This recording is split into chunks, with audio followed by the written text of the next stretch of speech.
Hello everyone, I'm going to go over the new EVAC 800 powered lift chair. Go over the general operations of it for you real quick. So basically, it has a 4-point harness. I would recommend we keep the 4-point harness out of there just because this will slide forward and this will keep it from falling apart on you. So basically when you're going to put it in operation, release the 4-point harness.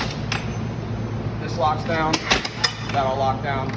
It's in the open position and ready to start using the patient. Similar to the chairs we already have, every red button allows something to move and lock. So if you had to use this as a 2-person operation, you can unlock this in order to get to the handrails down there. You have a foot strap down there. Okay, the release is here. You can push it with your hand. I found that it's easier just to lock the back wheels, kind of push it with my foot, and I can pull this back up, and it's back in folded position. Okay. From there, basically on the back, similar to the other ones that we have, other stair chairs that we have, everything red moves something, so this allows this to move up and down. Okay, so you can put this in the position you like. These 2 red ones get the back handles out for you. From here, in order to get the wheel, the power wheels into position, you hit this bottom button here with your foot, just push it, it automatically gets into position. Okay. In the machine itself, or actually to close this thing, you can just push this with your foot or your hand, push it back into position. Inside here is the battery. Okay, on the battery itself,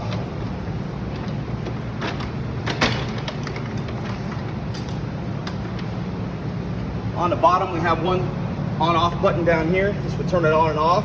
So if it's in storage, make sure this is off so it doesn't bleed the battery out. Okay, that is in the on position. Up on the top, there's a button there to check the battery life. We push that. This red switch here puts it into manual mode or into automatic mode. Basically, after messing with it, I found out it doesn't really matter which one it's in as far as being able to use the battery operation. So the only time you would have to change this is if you were going to go into manual mode. All right. Piece up top, the headrest. Basically, Velcro's on and off, so you can remove this to be able to slide this up and down. It's in operation. Put that there. Make sure your button's on at the bottom. Then at the top here, you have your selectors. So you hit the power button.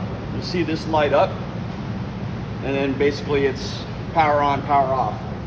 Slide your patient into position. It does have 2 armrests that come down, so you can put your patient on. Again, it's a 4-point strap.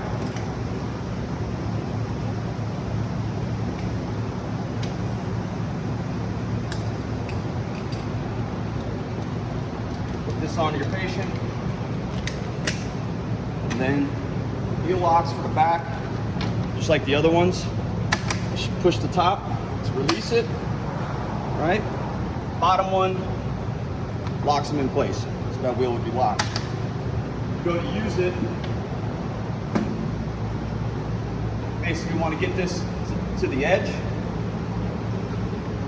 guide this onto here, and then you're just going to use your buttons to start moving it down. All you got to do is get it locked in onto the stairs. Just let it sit back, hold the button down, and it'll take your patient down for you. Bring your patient up, it's just the reverse, just hit the up button. Again, making sure you're contact at least 2 stairs.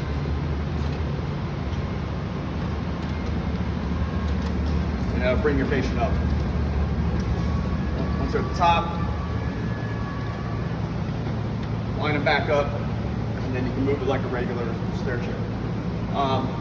Big things is that movement at the stairs is going to be a little bit sketchy for your patient, so you have to make sure that they know that it's going to be a little bit of a jerky movement to get them into the right position. So you want to be careful with that. There's 4 different batteries for it. We actually have 2 models that we're going to put out there. Okay, this is the, like I said, the 800 model, which is good for 350 pound patient. We also have one 900 model that's good for a 450 pound patient.